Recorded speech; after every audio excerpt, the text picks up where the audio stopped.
Welcome back, fight fans. Welcome back. Welcome back. Let's just dig right into it. This is part 2 of the Ducker series with the IBFP, and let's just dig right into it and break it down. So the first guy that we have on the Ducker series has to be a Jermall Charlo. And a lot of people say, no, Jermall Charlo's being ducked by, Triple G. He's being ducked by Canelo Alvarez. He's being ducked by Demetrius Andre and Danny Jacobs. So everybody's ducking Jermall Charlo? Let's be honest and unbiased. Jermall Charlo made a lot of comments about Danny Jacobs. Then Danny Jacobs rolled up on Jermall Charlo, basically embarrassed him, shut him down, and Jermall Charlo never pursued the fight again.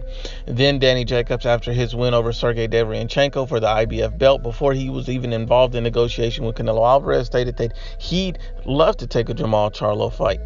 And Jermall Charlo responded as of saying, no, I'm not going to get the fair split. But if you look at Jermall Charlo, he's been the bum slayer his whole career. He's been Jermall tune-up Charlo. So he's never fought in the top level of competition. He's never won a world title at 160 pounds. He's never been in a huge fight, and he has just recently headlined his first card. So how are you going to be the guy to come in and make any financial demands on Danny Jacobs? You see, when Danny Jacobs moved up in class against the Canelo Alvarez, he had to take a smaller cut because he understands that Canelo Alvarez is the A side in that fight, just like Danny Jacobs is the A side to a Jermall Charlo. The split is not going to be close between Danny and Jermall, but that's just an excuse to duck because he knows he's not the A side and he knows he'd have to cross the street. The funny thing about that, though, is Danny Jacobs works with Al Heyman as an advisor and a manager and states that he'd be willing to go to the PBC to make that fight, and Jermall Charlo still didn't take it. Let's be honest and unbiased. No one's ducking Jermall Charlo. Jermall Charlo's ducking the best middleweights. And why do you say he's ducking the best middleweights? Here's additional proof and facts. The fact that Jermall Charlo is not willing to even align himself with the zone shows that he's ducking the best middleweights. You understand that the PBC has no other top-level middleweights. And, you don't have to fight on the same promotional company to get those big fights. I understand that. But the difference here is that Jermall Charlo is not a world champion. So who's going to want to fight him at this point because he has no belts. He has no big names. So who's going to want to go over to PBCs? It's ultimately going to be up to Jermall Charlo to go over to the zone to take those fights. Because at the end of the day, he's going to have to be willing to travel to the zone. Demetrius Andre has recently called him out and stated that he'd love to fight Jermall Charlo. He'd love to fight Errol Spence and Jermall Charlo. So why is Jermall Charlo not calling out Demetrius Andre, trying to take up his offer to fight on the zone? Because at the end of the day, he's the B-side to every DAZN fighter at this point.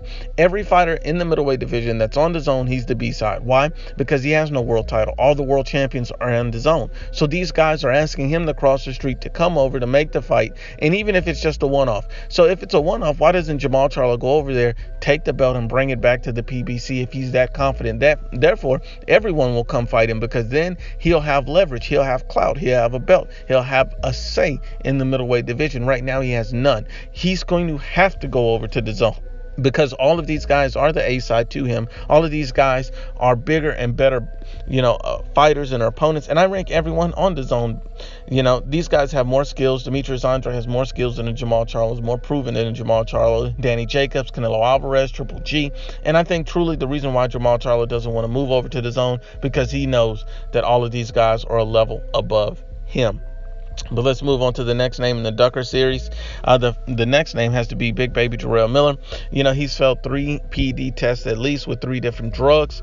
The fact that he talked all this stuff about AJ, signed the contract. Now, typically when a guy signs a contract and fails a drug test, that doesn't necessarily make him a duck. But the fact that he took 3 different PEDs and knowing that he was VADA testing, knowing that these things will get caught in the system, he saved himself from a knockout. And that pretty much shows you that he's one of the biggest ducks in the Ducker series. There's really no reason why Jarrell Miller shouldn't be included in the Ducker series. You take 3 PEDs, knowing your VADA testing.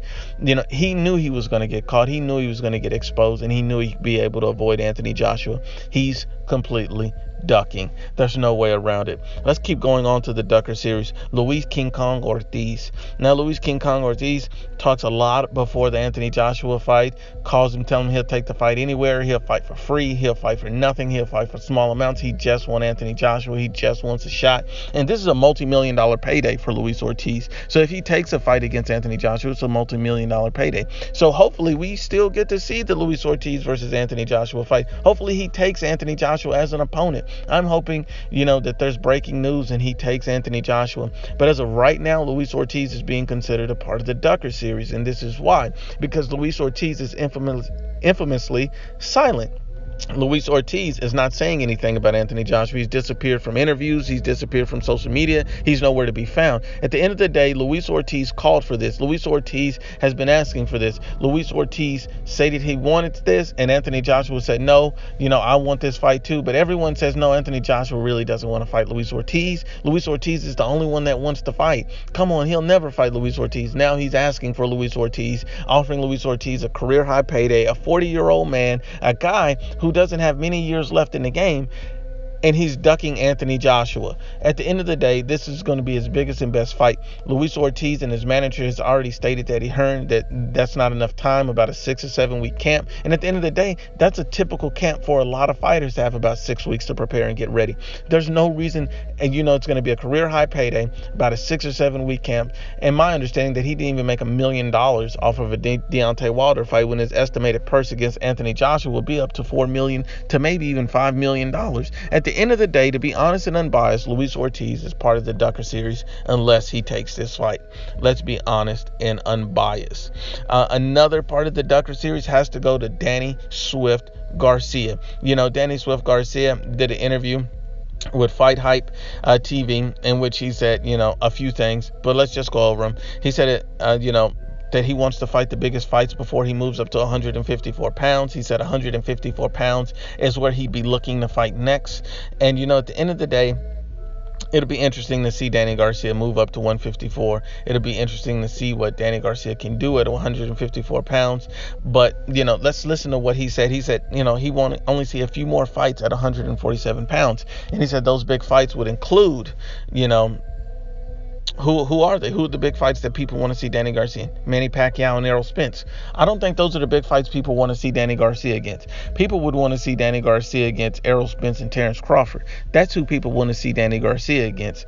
But the fact that he left out Terrence Crawford has to include him in the Ducker series. He's just yet another PBC fighter who's not interested in fighting Terrence Crawford. You'd be willing to fight a Manny Pacquiao for no belt past his prime. You'd be willing to fight Errol Spence Jr. in a big fight, possibly at 154, but you don't even mention Terrence Bud Crawford. Then you mention 154, and you only mention PBC fighters. You say you're not, Hurd and Charlo, these guys might be a little too big for you. But, at the end of the day, you didn't mention Jaime Munguia. You didn't mention Terrence Bud Crawford. So you're not mentioning fighters that are also world champions. Jaime Munguia is a world champion. Terrence Bud Crawford's a world champion. And Terrence Bud Crawford has a bigger upside because he was a former unified champion. Then when they mentioned, hey, would you be interested in fighting Terrence Crawford? The reporter asked Danny Garcia, and Danny Garcia, yeah, if the money is right, I'll fight Crawford. The fight can happen, but the money has to be extremely right. He's wanting a career high payday to fight Terrence Bud Crawford. You want the biggest pay. You want a payday that's even bigger than Errol Spence. You want a payday that's even bigger than Manny Pacquiao. You want an astronomical payday to fight and step in the ring against Terrence Bud Crawford. At the end of the day, Danny Garcia has to be included a part of the Ducker series. He's not willing to fight a Terrence Bud Crawford. He's not open to the fight. He's saying he is. And you have to go back when, Danny Garcia was reportedly offered $5 million to fight Terrence Bud Crawford. Yes, there was no contract sent, but this is why. Because you have a lot of fanboys that will come in here and say, well, there was no contract sent. First of all, it starts with negotiations. Anything that you do has to start with a negotiation. If you're not receptive to a negotiation and to an offer, then there can be no fight made. You have to be honest and unbiased. So, the president of Top Rank reached out to, Angel Garcia, Danny Garcia's dad, presented the offer to him, presented the amounts, presented the pay-per-view upside. And what did his dad do?